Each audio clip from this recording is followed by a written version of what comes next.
ഷിർഡി ജയ് സായിറാം. ഷിർഡി സായിനാഥൻ ചെറുപ്രായത്തിൽ ഷിർഡിയിലെത്തി ഒരു ആര്യവേപ്പ് മരത്തിൻ്റെ കീഴിൽ കുറച്ചുകാലം തപസ് ചെയ്തു. നാനാ ചോപ്ദാറിൻ്റെ അമ്മയുടെ ദയ കൊണ്ട് ഷിർഡിയിലെ ഭക്തജനങ്ങൾ ഇതൊരാഘോഷമാക്കി.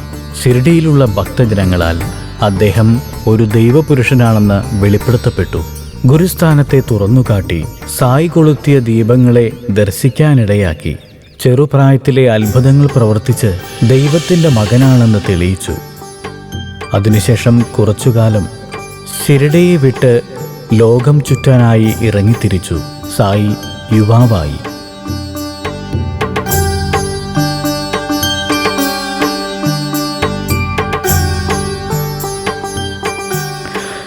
ഷിർഡിയിൽ ദേവിദാസ് എന്ന ഭക്തൻ ആത്മീയ വഴിയിലേക്ക് കൊണ്ടുവന്നുകൊണ്ടിരുന്നു.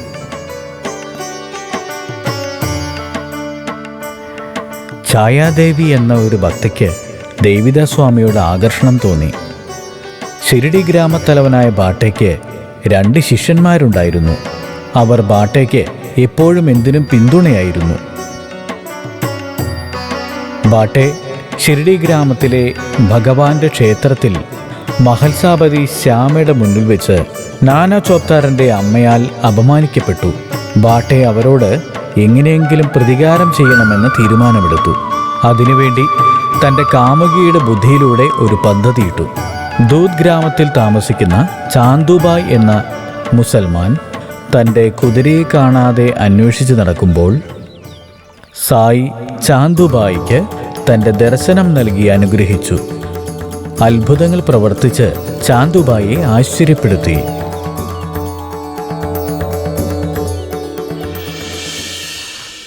ദൂത് ഗ്രാമത്തിൽ ചാന്തുബായി സായിയുടെ മഹത്വത്തെക്കുറിച്ച് തൻ്റെ സുഹൃത്തുക്കളോട് പറഞ്ഞു. ആ സമയം സായി ദൂത് ഗ്രാമത്തിലേക്ക് വന്ന് കുട്ടികളുമായി കബഡി കളിക്കുകയുണ്ടായി. തൻ്റെ ആളുകൾ വഴിയായി സായി വരുന്നുണ്ടെന്നറിഞ്ഞ ചാന്തുബായി സായിയെ തൻ്റെ വീട്ടിലേക്ക് ക്ഷണിച്ചു. സായി ചാന്തുബായിയുടെ വീട്ടിൽ ചാന്തുബായിയുടെ സ്നേഹിതരുടെ വിവരങ്ങൾ വെളിപ്പെടുത്തി അവരെ ആശ്ചര്യപ്പെടുത്തി.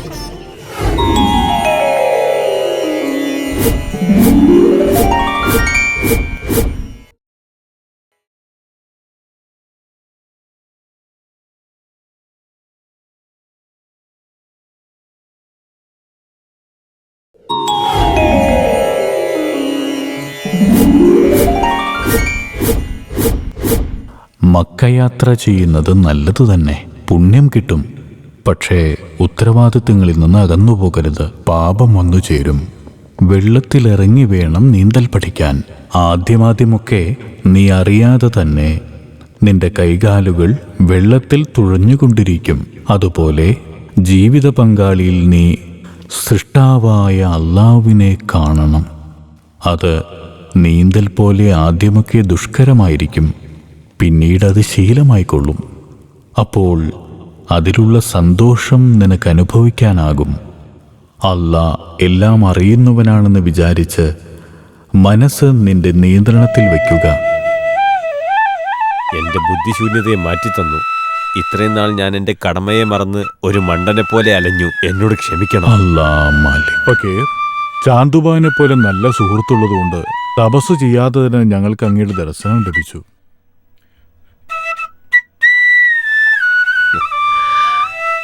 തപസ്സു ചെയ്യാതെ നിങ്ങളെന്നെ കണ്ടിരുന്നെങ്കിൽ നിങ്ങളെപ്പോലെ നല്ല മനുഷ്യരെ കാണാൻ ഞാൻ ഓരോ ജന്മത്തിലും തപസ്സു ചെയ്യേണ്ടി വരും. അല്ലാഹ് മാലിക്. ഫക്കീർ, അകത്തേക്ക് വരൂ. വരൂ.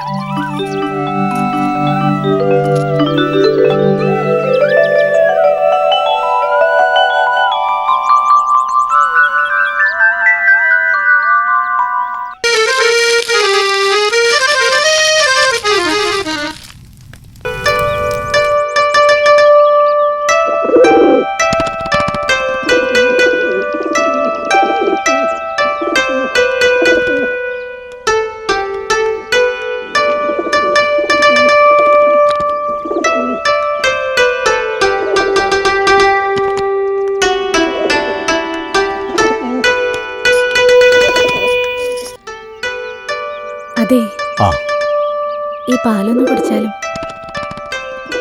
ബേഗം, ഉം, നമ്മുടെ വീട്ടിലുള്ള ആ ഫക്കീറിനെ കണ്ട നിനക്ക് എന്തു തോന്നുന്നു? അവരെ കാണുമ്പോ ഒരു കുടുംബാംഗത്തെ പോലെ തോന്നി. അവരോട് സംസാരിക്കുമ്പോ കുഞ്ഞിനോട് അമ്മ സംസാരിക്കുന്ന അത്ര സന്തോഷം തോന്നി. ശരിയാണ് ബേഗം. അദ്ദേഹം പറയുന്ന ഓരോ വാക്കുകളും അക്ഷരം പ്രതി സത്യമായിട്ടുള്ളതാ. എത്രയോ ജന്മങ്ങൾക്ക് മുമ്പുള്ള അറിവുകളാ പകർന്നു നൽകുന്നത്. ആ, അദ്ദേഹം ഉണർന്നോന്ന് നോക്കി. അവര് മറ്റുള്ളവരെക്കാളും മുന്നേ എഴുന്നേറ്റ് പുറത്തു പോയി. ആ, പുറത്തു പോയെന്നോ?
നിൽക്കൂ.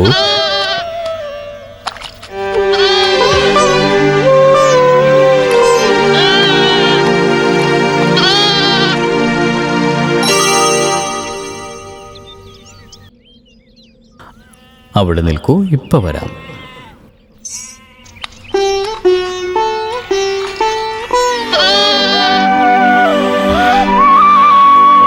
വരാം, താ വന്നു കഴിഞ്ഞു.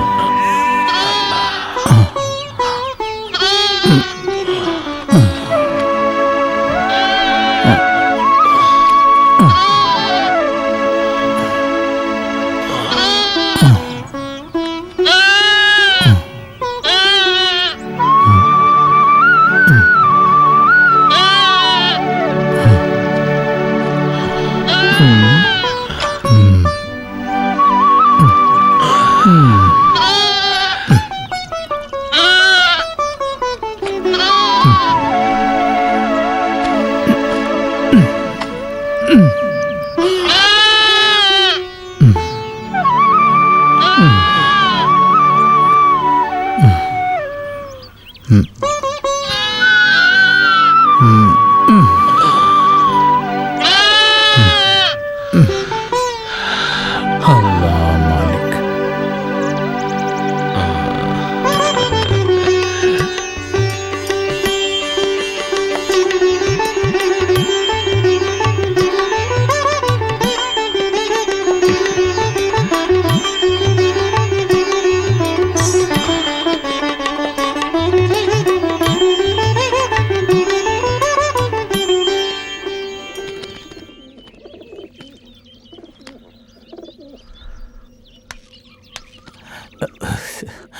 ഫക്കീർ എവിടെയുണ്ടെന്ന് കണ്ടെത്തിയോ? എല്ലായിടത്തും അന്വേഷിച്ചു ചാന്തുഭായ്, എവിടെയും കാണാനില്ല. ഞാൻ തന്നെ പോയി നോക്കിയിട്ട് വരാം. ബേഗം, എന്നെ അന്വേഷിച്ച് പോകണമെന്നില്ല ചാന്തുബായ്. എന്നെ അന്വേഷിക്കുന്നവരെ ഞാൻ തേടി വരും. ഫക്കീർ, നേരത്തെ ഉണർന്ന് അങ്ങ് എങ്ങോട്ടാ പോയത്? വീട്ടുടമസ്ഥന് ഉത്തരവാദിത്തങ്ങൾ കൂടുതലല്ലേ, അതുകൊണ്ട് എല്ലാവരേക്കാളും മുൻപേ എഴുന്നേൽക്കണം, മറ്റുള്ളവരെക്കാൾ വൈകി ഉറങ്ങണം. ഫക്കീർ, അങ്ങയുടെ വാക്കുകൾ കേൾക്കുമ്പോൾ പരിശുദ്ധ ഖുർആൻ കേൾക്കുന്ന പോലെയുണ്ട്. അങ്ങയുടെ വരവോടെ ഈ ഗ്രാമം ധന്യമായി ഫക്കീർ.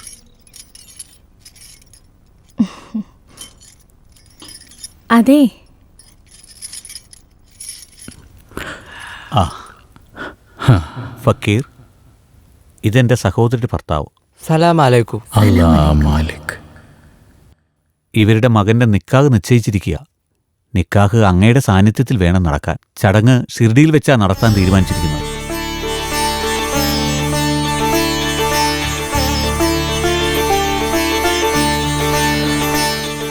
അല്ലാ മാലിക്. നിങ്ങളും ഞങ്ങളുടെ കൂടെ വന്ന് അവരെ അനുഗ്രഹിക്കണം. സ്വാമി കൂടെ വരുന്നത് ഞങ്ങൾക്ക് സന്തോഷമായിരിക്കും. ചാന്തുബായ്, ഒരു മനുഷ്യൻ മറ്റൊരാളുമായി ബന്ധത്തിലാവുന്നുണ്ടെങ്കിൽ അത് പെട്ടെന്നുണ്ടാകുന്നതല്ല. എന്തെങ്കിലും വിശിഷ്ടമായ പ്രയോജനമില്ലെങ്കിൽ ആരും ആരുമായി ബന്ധത്തിലാകില്ല. കാരണമില്ലാതെ അല്ലാഹ് ആരെയും ചേർത്ത് വയ്ക്കില്ല. തീർച്ചയായും വരാം. ഫക്കീർ, നിങ്ങൾ പറയുന്നത് കേൾക്കുമ്പോൾ അങ്ങയെപ്പോലെ ഉത്തമനായ ആരുമില്ലെന്ന് തോന്നും. എനിക്കും അങ്ങനെ തോന്നാറുണ്ട് ചാന്തുബായ്. എല്ലാവർക്കും ദൈവം വഴി കാണിക്കുന്നു. ആ ദൈവത്തിൻ്റെ വഴി കാണിച്ചു തരാൻ ചില മനുഷ്യരുമുണ്ടാകും. ആരാ ഫക്കീർ ആ ഭാഗ്യശാലികൾ? ഭാഗ്യശാലികളാണെന്ന് നിങ്ങൾ തന്നെ പറയുന്നുണ്ടല്ലോ. ആ ഭാഗ്യശാലികൾ ആരാണെന്ന് ആ ദൈവത്തിനേ അറിയൂ. അല്ലാ മാലിക്.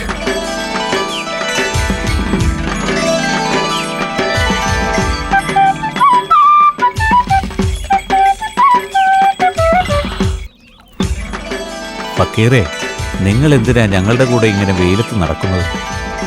ഈ വണ്ടിയിൽ കയറി ഇരിക്കാമല്ലോ. സാരമില്ല.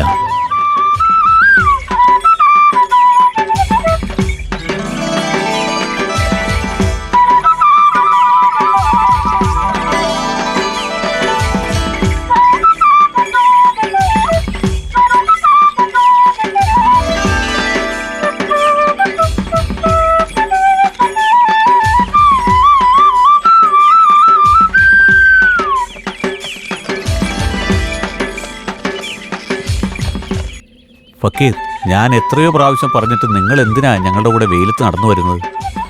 ചാന്തുബായ്, മനസ്സിനുള്ളിലെ പവിത്രമായ ചിന്തകൾ ശരീരത്തിൻ്റെ വ്യായാമം പോലെ പ്രയോജനകരമാണെങ്കിൽ ശരീരത്തിന് ഈ നടപ്പ് ഒരു വ്യായാമമാണ്. ആഗ്രഹിക്കുന്നത് സാധ്യമാകണമെങ്കിൽ ശരീരം പ്രധാനമാണ്. ശാരീരിക അവയവങ്ങൾ ധർമ്മം നിറവേറ്റാനുള്ളതാണെന്ന് പറയപ്പെടുന്നു. ഫക്കീർ, ശരീരത്തിന്റെ മേലെ വ്യാമോഹം പാടില്ല എന്ന് പറഞ്ഞിട്ടുണ്ടല്ലോ. ശരീരത്തിലുണ്ടായിരിക്കേണ്ടത് വ്യാമോഹമല്ല, ഉത്തരവാദിത്വം. നമ്മളൊരു വിത്തു നട്ടാൽ അത് വളരുന്നത് എത്ര ജാഗ്രതയോടെ കാത്തിരിക്കും. അതുപോലെ ഈ ശരീരം ദൈവം നട്ട ചെടിയാണ്. ഈ ചെടിയാകുന്ന ശരീരത്തെ അവിടത്തേക്ക് തിരിച്ചേൽപ്പിക്കുന്നതുവരെ ജാഗ്രതയോടെ കാത്തു സൂക്ഷിക്കണം. ശരീരത്തെ സൂക്ഷിച്ചുകൊണ്ട് തന്നെ ലക്ഷ്യത്തിലെത്തിച്ചേരണം. ആ ലക്ഷ്യം ശരീരമില്ലാതായതിനു ശേഷവും തുടർന്നുകൊണ്ടിരിക്കണം. ആത്മവിശ്വാസമുണ്ടെങ്കിൽ ശരീരത്തിന് നേടാനാകാത്തതൊന്നുമില്ല. അതുകൊണ്ടാണ് നമ്മുടെ മുൻഗാമികൾ ദേഹം ദേവാലയമാണെന്ന് പറഞ്ഞിരിക്കുന്നത്.